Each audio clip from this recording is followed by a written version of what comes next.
Hey guys, Happy New Year everyone.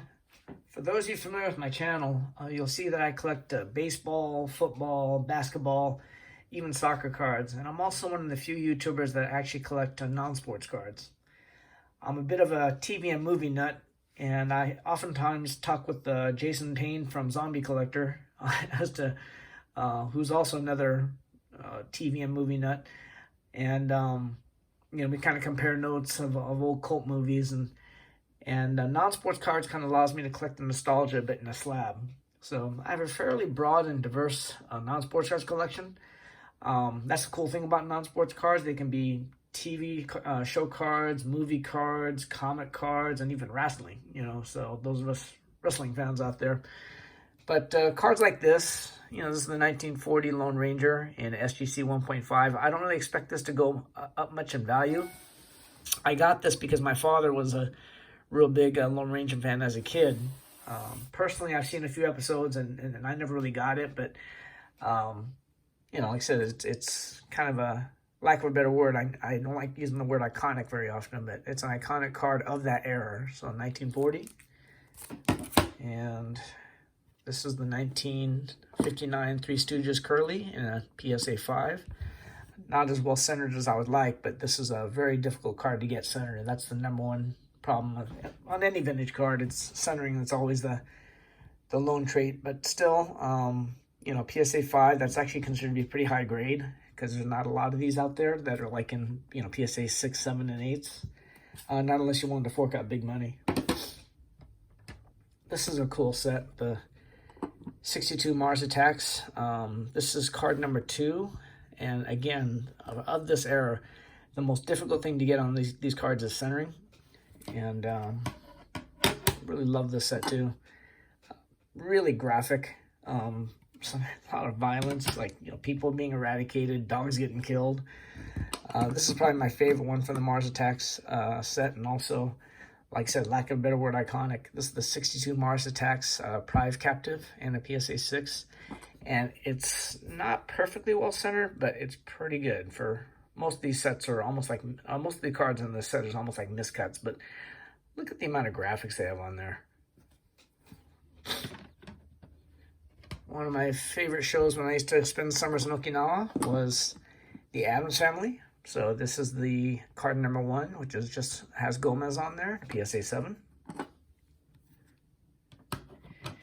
And I haven't started collecting comics again because I just don't have the money to do both cards and comics, but buying cards like this kind of gives me a little way to collect comics. But this is the 66 Batman and card number 1 and a PSA 5.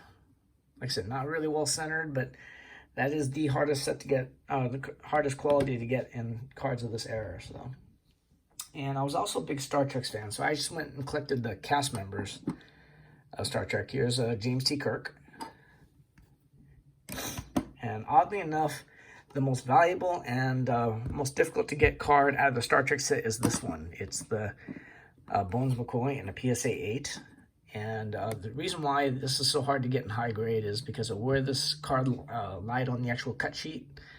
There are no PSA 10s. There's just like 4 or 5. I think, I could be wrong, but like 4 or 5 PSA 9s, and they go for really big money. So to get a really well-centered PSA 8 is the next best thing.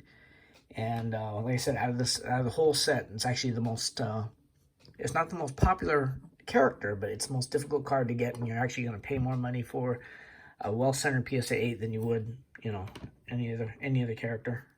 This is the Spock. Oh, sorry.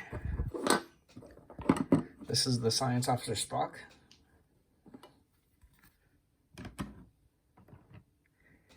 And here's Scotty.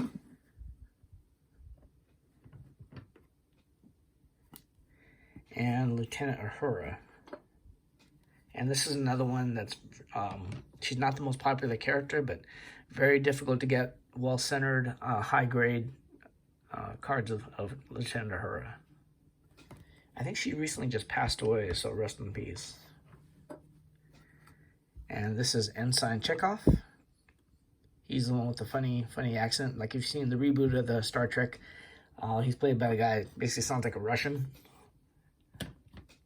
And one of my favorite non-sports cards. is the 82 Wrestling All-Stars Ric Flair. I was a huge Ric Flair fan, always have been. You know, I have several cards of Ric Flair besides this one, but this is actually considered like his rookie. I actually have his auto. And shout out to George at Diamond Yard Sports Cards, who's not kind enough to send me a couple of 91 Impels from his WCW days.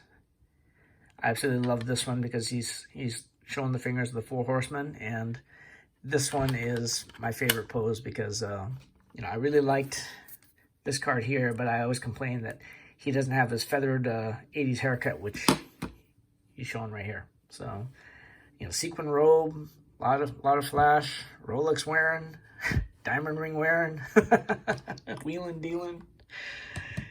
And my last one is something I used to collect as a kid, which is the 85 Garbage Pail Kids Atom Bomb. This is actually,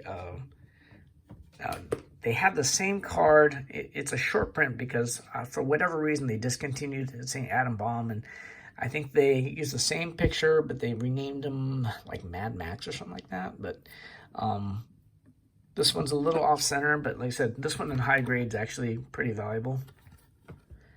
But little did I know when I collected this as a kid, and wacky packages too, that they would actually become a hot collectible one day. But anyways,